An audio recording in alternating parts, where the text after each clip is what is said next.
Hello, I am roaringbug and welcome to my Sims 4 speed build. So if you like my video, please like, subscribe, or leave me a comment. I would greatly appreciate that and it helps my channel a lot. And if you like this build, you can get off the gallery. It's all base game. And today the house I'm building is called the Blue Traditional House. And if you saw before, I put up the picture on my reference picture for the house, and it's from like a house planning website that I found on Pinterest, and I thought the house looked really good. And again, I build much faster than I make videos, so I have a lot of other base game only houses, and this house has actually done pretty well on the gallery. Like, a lot of people seem to like traditional style homes, and I get the appeal. It has a lot of space, and it has that Americana picket fence kind of feel to it, and I think it's really good for gameplay. And as I said again, it's base game, so if the base game is currently free, so if you want to play The Sims, you can use this house and not worry about any kind of game packs or missing any kind of content, because I fully furnished it with only base game items. So what you're seeing right now is how I'm trying to figure out the shape of this house. So I'm just trying to figure out the roofing. And I know for people who build in The Sims, roofing is like the hardest part, because a lot of the time you might get like issues with clipping, or seeing pieces of the roof intersect inside the house. But I feel like it could be better, but these are the tools we're working with. So I'm just trying to figure out if I can make this house look as close as I can to what it did in the reference picture. I'm not going for like exact realism, because the grid system doesn't allow precise scaling, so you're gonna have things look a little skewed, and that's okay. I'm just trying to recreate the spirit of the house, just going for the basic design of it. And what you're seeing right now is I'm pulling these poles from debug, and I'm looking at the house as it looks when I save it.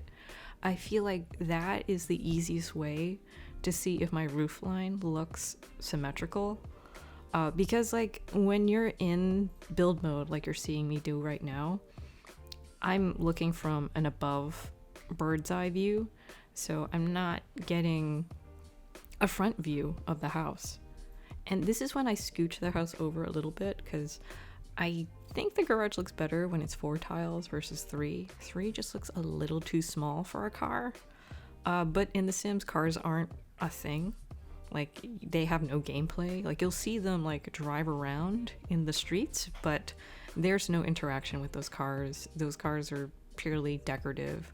Your Sims will pass right through those cars. They have no interaction whatsoever. And this house has this really nice stone work. It's like stone and this wood siding, this blue wood siding, and I think it looks good. I like the two-tone look. And I put this roof piece against the house from the garage, because I feel like if the roof piece over the garage wasn't somehow slightly connected with the roof piece with the main house, it wouldn't work out if it was raining. I mean, it does rain in The Sims, but it's not like they're gonna get flooding or anything. That's not like a thing in The Sims. But in the sake of realism, I feel like that would be a flooding issue if the roof piece was like that. And right now I'm just using this fence thing to make like a circle fence, and I just did it so I can make these planters.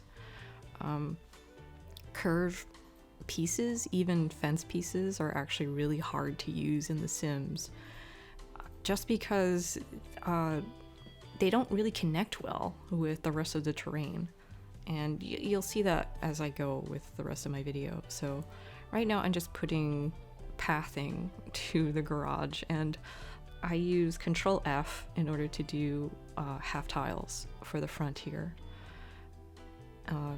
Those are key commands because I'm building on my computer.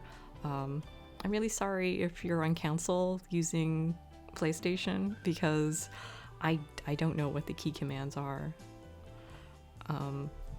So I used like Control Shift.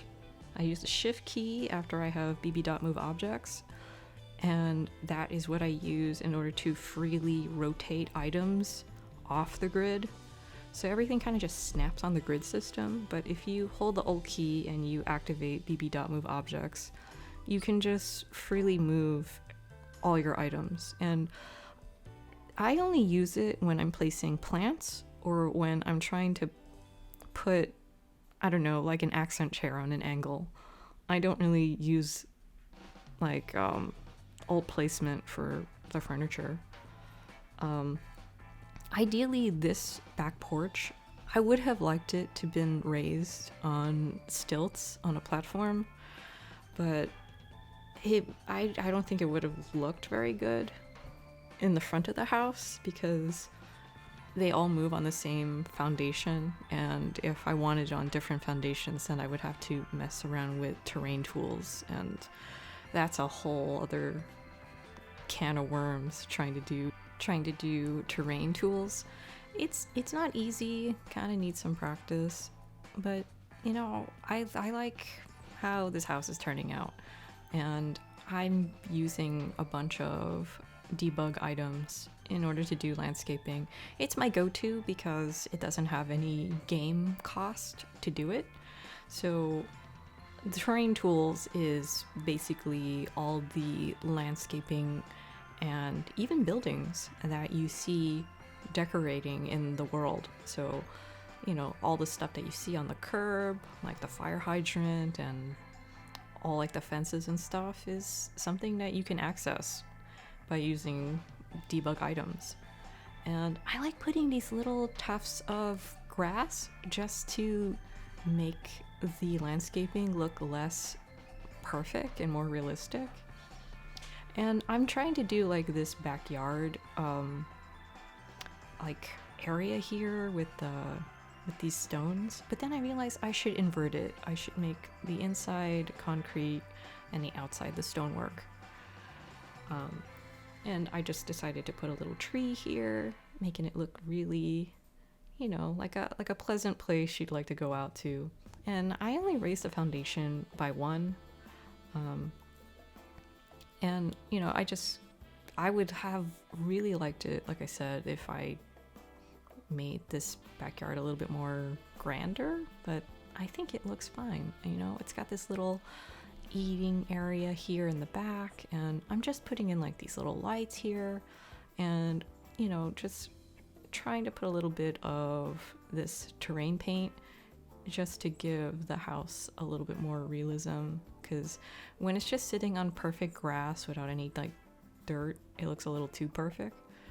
And I'm just trying to do all my lighting. I'm basically trying to do everything on the outside before I try and do the interior of the house.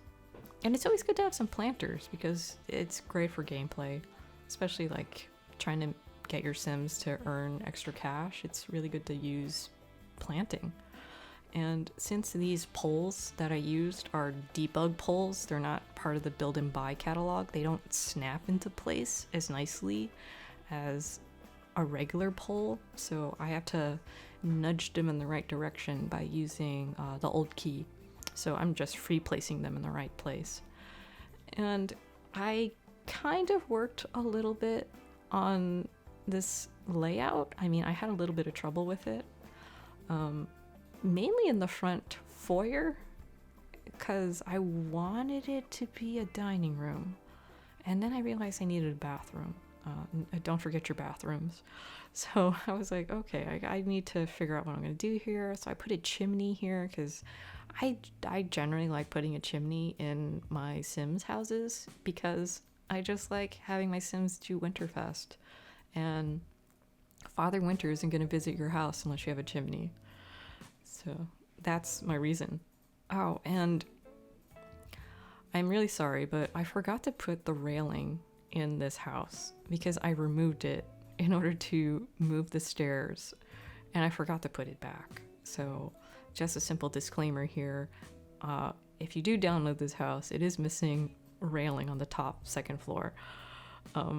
Sorry. And now I'm just moving on doing this kitchen, and I just kept it, this 90s brown kitchen. I thought it might be too big, but I don't think there's anything wrong having a big kitchen. And I kind of like that it was tucked away here. I feel like that worked. And I put a bar there. I didn't want to put like an island bar because I feel like I would have taken up too much space. And, this kitchen space isn't that big. So I just tucked it off to the side. And I put the same curtains everywhere. I'm very boring. I do use the same curtains. And I'm only using base game, so all of my base game builds kind of look the same just because you are limited in the items that you have. So I'm not making overcomplicated houses here. I'm just doing a very traditional suburban style. And you're just gonna see me just fly through putting all these items in the house. And I just wanted this fake garage space. I don't even know why I'm doing air quotes. You can't see me, but I'm making a fake garage space and turning it into a skill building room, which is really important for gameplay because you're going to have your Sims have a career, or maybe they have a hobby and that's how they're going to earn their cash. And I decided to turn this downstairs bedroom into a nursery because it makes sense, because babies and toddlers are babies can't use the stairs, and toddlers are super slow when they use the stairs, and they have to have like a certain level to move in order to even use the staircase. So I just decided to just put the infant room on the first floor. Frankly, I think it makes more sense because your Sims are basically going to do most of their gameplay on the first floor, and they're only ever going to be on the second floor when they're sleeping. So I always use a bed in order to figure out my spacing. So I use this boring base game bed just to help me figure out how I should do my layout. So I made a very tight, narrow, kind of a hallway. It's just a hallway of doors, but I couldn't get around that. I just wanted to fit as many bedrooms as I could in this space, and I think it looks okay. And at first I wanted this shower bath combo to be against the wall because it should face out towards the windows, because it doesn't make sense to have a tub blocking a window, but eventually I do move it. And I was very sparse doing the interior bedrooms in this house because I did not have a Pacific Sim family in mind to live in this house. So I just left it pretty generic, and I only make my builds a livable space for any life stage for your Sims. So you can have a Sim from a baby all the way to an elder live in this house, and there's tons of space. I didn't realize how much space I actually put in this house until I was done, because the max you can have in a household is 8 Sims unless you use mods to have more. But I think altogether this house has a really nice layout, and I hope you enjoyed it. Thank you. Bye.